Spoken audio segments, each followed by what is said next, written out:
ভারত ও চীন প্রতিবেশী দেশ হলেও দুই দেশের মধ্যে সম্পর্ক মোটেই ভালো নয়। আসলে চীনের আগ্রাসন নীতির কারণে শুধু ভারত নয়, ভারতের পাশাপাশি বিশ্বের অধিকাংশ দেশের সঙ্গেই তাদের সুসম্পর্ক সেইভাবে বজায় নেই।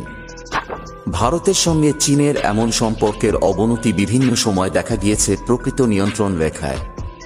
2020 সালের জুন মাসে গালোয়ান উপত্যকা এইভাবেই উত্তপ্ত হয়ে উঠেছিল, যে ঘটনায় চীন সেনারা ভারতীয় সেনাদের ওপর ঝাঁপিয়ে পড়েছিল। ভারতীয় সেনারা বীর বিক্রমের সঙ্গে চীন সেনাদের আটকে দিলেও ভারতীয় সেনাদের 20 জনকে শহীদ হতে হয়েছিল। তবে বিভিন্ন সূত্রে জানা যায়, ভারতের মাটিতে অনুপ্রবেশ করার ফল হিসাবে এর থেকেও বেশি ক্ষতি হয়েছিল সেদিন চীন সেনাদের।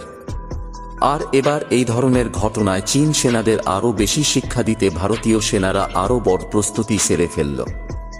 প্রকৃত নিয়ন্ত্রণ রেখা বরাবর যেহেতু আগ্নেয়াস্ত্র ব্যবহার করা যায় না, তাই ভারত ও চীন দুই দেশের সেনাদের মধ্যে যখনই উত্তেজনা তৈরি হয় তখন হাতাহাতি হয়ে থাকে। আর সেই হাতাহাতিতে চীন সেনারা কুংফু বা উসুর মতো মার্শাল আর্ট ব্যবহার করে থাকেন।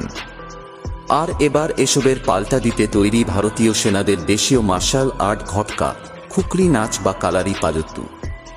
ভারতীয় সেনাদের জন্য স্বাভাবিক শারীরিক অনুশীলনের পাশাপাশি এই ধরনের দেশীয় মার্শাল আর্ট যুক্ত করার সিদ্ধান্ত নেওয়া হয় মূলত গালোয়ান উপত্যকায় ঘটে যাওয়া ঘটনার পর থেকেই। তারপর থেকেই বিভিন্ন রেজিমেন্টের সেনাদের স্বাভাবিক শরীরচর্চার সঙ্গে সঙ্গে বিশেষ বিশেষ মার্শাল আর্ট প্রশিক্ষণ দেওয়া হয়ে আসছে। ভারতীয় সেনাদের এইভাবে আলাদা আলাদা মার্শাল আর্ট প্রশিক্ষণ দেওয়ার পরিপ্রেক্ষিতে স্বাভাবিকভাবেই ঘুম উঠতে শুরু করেছে চীনের। ভারতীয় সেনা সূত্রে যা জানা গিয়েছে তাতে পাঞ্জাব রেজিমেন্টের সেনারা অনুশীলন নিচ্ছেন ঘটকা, গোর্খা রেজিমেন্ট অনুশীলন নিচ্ছে খুকরি নাচ, মাদ্রাজ রেজিমেন্ট প্রশিক্ষণ নিচ্ছে কালারি পায়ত্তুর। এর পাশাপাশি ভারতীয় মার্শাল আর্ট ছাড়াও ভারতীয় সেনাদের কাছে এখন জনপ্রিয়তা লাভ করেছে ইসরায়েলি মার্শাল আর্ট। উধমপুরে ভারতীয় সেনাদের উত্তর কমান্ডে ক্রাভ মাগা নামে ইসরায়েলের এক মার্শাল আর্টের প্রশিক্ষণ দেওয়া হচ্ছে। বন্ধুরা, এই ছিল আজকের ভিডিও। আশা করি ভিডিও আপনাদের ভালো লেগেছে।